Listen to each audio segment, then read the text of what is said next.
I'm here to talk about success. The first rule of success is to have a vision. You see, if you don't have a vision of where you go, and if you don't have a goal where you go, you drift around and you never end up anywhere. I mean, as you know, I was born in 1947 in Austria after the Second World War. So I was very fortunate that I stumbled onto my vision. And I didn't really like Austria when I grew up. I couldn't wait to get out of there. I couldn't see myself becoming a farmer or a worker in a factory or anything like that. Even though my parents wanted me to stay there and have a normal life. But that was their vision, not mine. My vision was totally different. I felt that I was born for something special, for something unique, for something big. Then one day I went to school. I remember I was 11 years old, and they showed a documentary about America. And there they showed in this documentary the huge skyscrapers, the high-rises, the huge bridges, the 6-lane freeways, and all of this stuff. And I said to myself, that's where I want to be. I don't want to be around here with these little farmhouses and these little buildings. I want to be in America. One day after school, I walked by a store in Graz. So I went inside and I looked around, and then I saw a magazine. I saw a bodybuilding magazine that had Reg Park on the cover. Reg Park was then a 3-time Mr. Universe. And I saw him on the big screen as Hercules. I read that and I said to myself, wow, this is the blueprint for my life. This is exactly what I want to do. I want to become a bodybuilding champion just like Reg Park. I want to get into movies just like Reg Park. And I want to make millions of dollars and be rich and famous just like Reg Park. Do you know how great it felt that I knew where I was going? Imagine the majority of people don't know where they're going.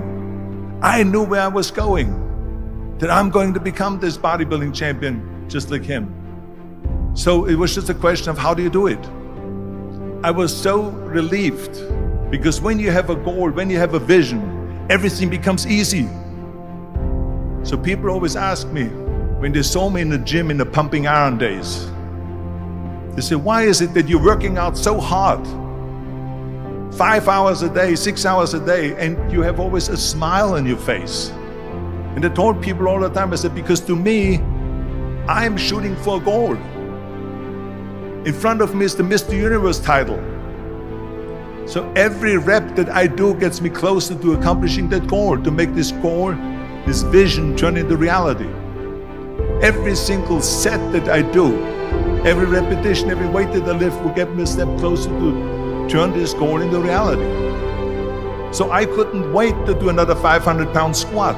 I couldn't wait to do another 500-pound bench press. I couldn't wait to do another 2,000 reps of sit-ups. I couldn't wait for the next exercise.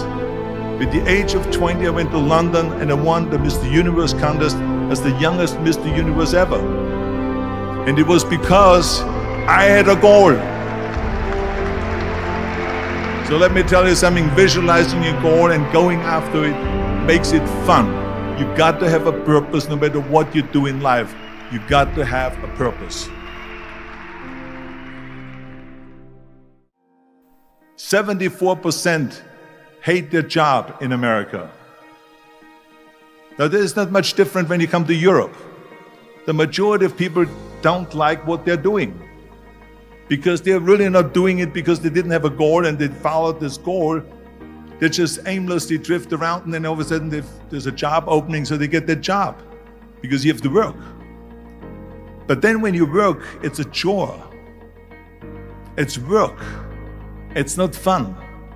So if you think about, only a quarter of the people really enjoy what they're doing in life. That is unbelievable if you think about it. So I felt so blessed that I knew what I was doing. It's like a medical student that studies and knows he wants to become a doctor. You know where to go. And the same thing is also in politics. I remember that in politics, I had a very clear vision that I will be the leader of California.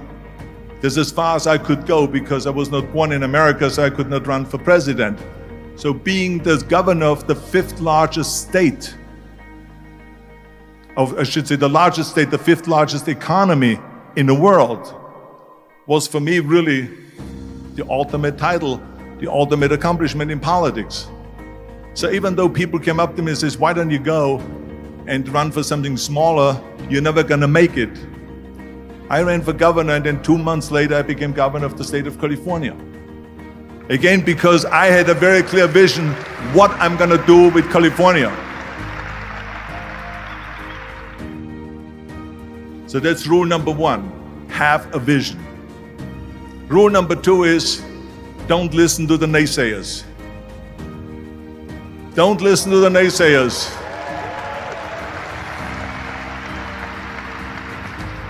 Everything I ever did, the thing that I heard out of people's mouth was, that's impossible. That can't be done. Or no. That is exactly what I heard, and of course I proved to the people that it can't be done. So whenever someone said to me, it can't be done, I heard it can be done. When they said no, I heard yes. And when they said it's impossible, I heard it is possible. I'm a strong believer of what Nelson Mandela said, that everything is always impossible until someone does it. Well, I'm gonna be the one, I said to myself, I'm gonna do it and I'm gonna show it to them. Maybe it has never been done before. That's perfectly fine with me. But I'm gonna do it. And I did not listen to the naysayers. It's all about the hard work that you put in. I said to myself, in bodybuilding I worked out 5-6 hours a day. I'm gonna do the same thing now for acting. And of course I went to college to study English. I studied the accent removal, acting classes, and all of this stuff, all day long. I worked and I worked and I worked. And within a short period of time, I made one movie called Hercules in New York, which of course went right into the toilet. But it didn't discourage me. I still had the same vision. And then all of a sudden I did Streets of San Francisco. I did Stay Hungry and Pumping Iron and The Villain. And then all of a sudden I was asked by Dino De Laurentiis and by Universal Studio to star in Conan the Barbarian. And after I did Conan the Barbarian, the director at the press conference said to the press, the director was John Milius, he said to the press, if we wouldn't have had Arnold, we would have had to build one. So think about that. The very body that they said can never be sold because the time is wrong. A few years later, I'm doing Conan the Barbarian, and it was the #1 hit at the box office when it came out in the summer of '82. Think about that. And the director says, if we wouldn't have had his body, we would have had to build one. So all of a sudden, my body became an asset, not a liability. And the same thing was with Terminator. After we were finished filming Terminator, Jim Cameron said to the press, if Arnold wouldn't have had that accent and talked like a machine, I think the movie wouldn't have worked. So think about that.